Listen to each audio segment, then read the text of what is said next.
Name number, mobile number, house number and then vehicle number.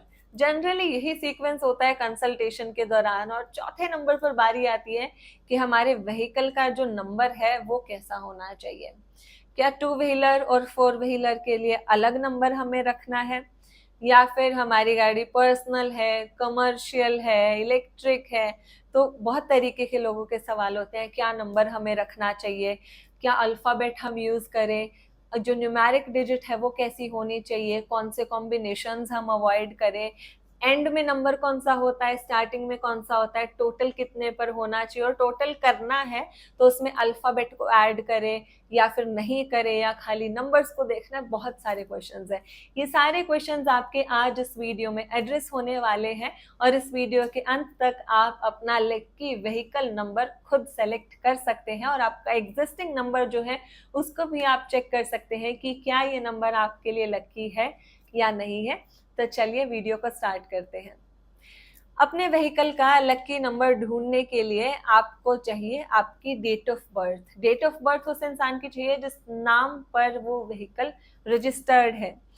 उस पर नहीं चलेगा जो उस व्हीकल को यूज कर रहा है। जिसके नाम पर रजिस्टर्ड है उसके साथ हम चेक करेंगे कि क्या ये व्हीकल लकी है या नहीं है।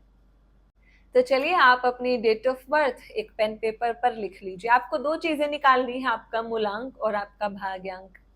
आपको स्क्रीन पर नजर आ रहा है, मैंने यहाँ मूलांक कैलकुलेट करके दिखाया है। एग्जाम्पल के लिए एक डेट ऑफ बर्थ ली है, और मूलांक जो होता है वो खाली डेट वाला कंपोनेंट होता है। तो डेट को यहाँ पे मैंने ऐड करके बताया है और सिंगल डिजिट पर लेकर आई हूँ, तो वही हमारा मूलांक होता है। इस तरीके से आप अपना मूलांक कैलकुलेट कर सकते हैं। डिटेल में जानना चाहते हैं तो डिस्क्रिप्शन में लिंक है, मूलांक की वीडियो आप देख सकते हैं। सेकंड, अब भाग्यांक कैलकुलेट कर लेते हैं। यही डेट ऑफ बर्थ है लेकिन भाग्यांक कैलकुलेट करने का तरीका थोड़ा अलग है। इसमें आपको पूरी डेट ऑफ बर्थ को टोटल करना है। तो यहाँ पे पूरी डेट ऑफ बर्थ को टोटल किया गया है, ऐड करके आप देख पा रहे हैं सिंगल डिजिट पे आंसर आ चुका है, वो है भाग्यांक। तो आशा करती हूँ आप सभी ने भी अपना मूलांक और भाग्यांक कैलकुलेट कर लिया है। अब आपको स्क्रीन पर एक टेबल नजर आ रही है जहां पे मूलांक लिखा है, फिर भाग्यांक लिखा है, फिर लिखा है व्हीकल नंबर। आपके लिए काम मैंने बहुत ज्यादा आसान कर दिया है। आपको कुछ कैलकुलेट भी नहीं करना, कुछ ढूंढना नहीं है। मूलांक भाग्यांक निकालो, टेबल में मैच करो, और फिर वहां पे आप देख सकते हैं कि आपके लिए कौन सा नंबर लकी है।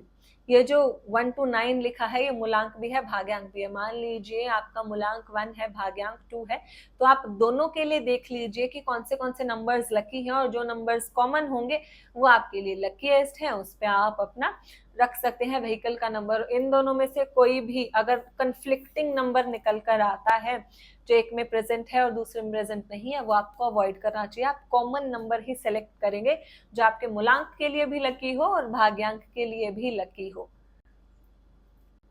तो ये तो बात हो गई टोटल की, आपको टोटल कितने पर लेना है वो आपको मैंने टेबल के माध्यम से समझा दिया है। लेकिन आप टोटल करेंगे कैसे, ये भी बड़ा सवाल है।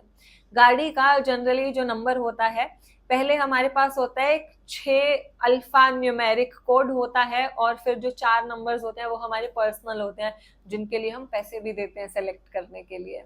तो इस एग्जाम्पल के लिए आपको स्क्रीन पर मैं एक गाड़ी का नंबर दिखा रही हूँ, HR06AB, और उसके बाद हमारे पास नंबर जो है वो है 1111। 4 बार यहाँ पे 1 लिखा हुआ है। तो चलिए अब आप बताइए इसे कैलकुलेट कैसे करेंगे। क्या आप पूरे सीक्वेंस को ऐड कर देंगे, H की वैल्यू, R की वैल्यू, 06, फिर AB, फिर 1111? नहीं, आपका जो स्टार्टिंग का 6 अल्फा न्यूमेरिक कोड है उसको आप कंसीडर नहीं करेंगे, क्योंकि ये जो कोड होता है स्टार्टिंग वाला, ये आई गेस 10,000 लोगों के लिए सेम होता है। Please correct me if I am wrong, मुझे एग्जैक्टली नहीं पता है, बट हाँ ये है कि ये काफी कॉमन होता है, ऑलमोस्ट 10,000 लोगों के पास ये सेम है, तो उसकी इतनी वैल्यू नहीं रह जाती।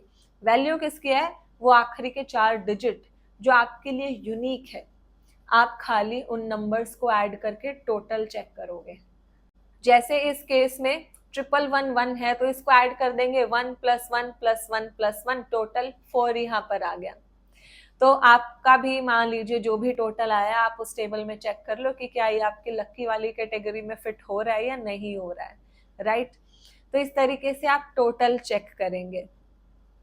अब बात करते हैं कुछ नेगेटिव कॉम्बिनेशन की, जो कॉम्बिनेशन आपकी डेट ऑफ बर्थ में जो आपके व्हीकल नंबर में प्रेजेंट नहीं होने चाहिए।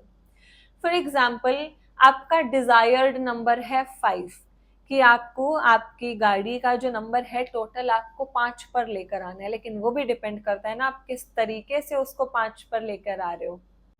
मान लीजिए आप अपनी कार का टोटल तो 4 पर ले आए हो, लेकिन वो कहाँ से आया है। एग्जाम्पल ले लेते हैं 8843, और आपका मूलांक क्या था 5। आपने अपने मूलांक के हिसाब से तो देख लिया कि 5 पे रख लेते हैं, 5 मेरे पास प्रेजेंट भी नहीं है, लकी है हमारे लिए, 5 पर रखते हैं।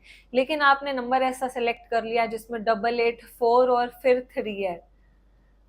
आपका मूलांक अगर 1 है तो आपको मालूम होगा कि 8 नंबर आपका एनिमी नंबर है। अब आप अपने एनिमी नंबर्स कैसे जानेंगे? तो यहाँ पर अब जो आपको मैंने टेबल दी है ना, पहले मैंने केवल आपको लकी नंबर्स बताए थे कि मूलांक भाग्यांक के हिसाब से लकी व्हीकल नंबर आप चुपचाप वहां से उठा सकते हैं। लेकिन अब यहाँ पे आपको जो टेबल नजर आ रही है, यहाँ पे फ्रेंडली, न्यूट्रल और आपको लकी नंबर तीनों नजर आ रहे हैं। तो आप जब अपने सीक्वेंस लेंगे ना, टोटल आप वहां से देख लीजिए, लेकिन जब आप सीक्वेंस चेक करेंगे तो आपको सीक्वेंस में आपके एनिमी नंबर्स अवॉइड करने हैं। जैसे कि यहाँ पे मैंने बताया कि अगर मूलांक 1 है, टोटल तो 5 पे कर लिया, लेकिन सीक्वेंस ऐसा ले लिया वहां पे 884 आ रहा है, 8 इज प्योर एनिमी ऑफ 1, तो ये आपके लिए अल्टीमेटली डेफिनेटली अनलकी हो जाएगा। भले ही इसका टोटल 5 पर आ रहा हो, लेकिन शुरुआत 8 से हो रही है, आपका एनिमी नंबर है, वो भी फ्रीक्वेंसी ज्यादा है, 8-4 के साथ एंटी कॉम्बिनेशन ऊपर से बना के बैठा है। तो इस तरीके से आपको जो पहले का 6 कोड है वो तो अवॉइड करना है, वो तो कैलकुलेट ही नहीं करना, आखिरी के केवल 4 डिजिट को ऐड करके उसका टोटल करिए। टोटल आपका लकी पर आना चाहिए, और 4 जो नंबर आप यूज कर रहे हो वो उन चारों में से कोई भी नंबर आपका एनिमी नंबर नहीं होना चाहिए। न्यूट्रल नंबर आप ले सकते हो यहाँ पर एनिमी नंबर का इस्तेमाल आपको यहाँ पे नहीं करना है। तो ये थे बेसिक रूल्स जिसको ध्यान रख के आप अपने लिए लकी व्हीकल नंबर ले सकते हैं। आशा करती हूँ आपको वीडियो पसंद आई है और अच्छे से समझ भी आ गया है। तो प्लीज लाइक और कमेंट करके मुझे जरूर बताइए, और अगर मुझसे पर्सनल कंसल्टेशन चाहते हैं तो डिस्क्रिप्शन में दिए गए नंबर पे आप मुझसे कांटेक्ट कर सकते हैं। हरे कृष्णा।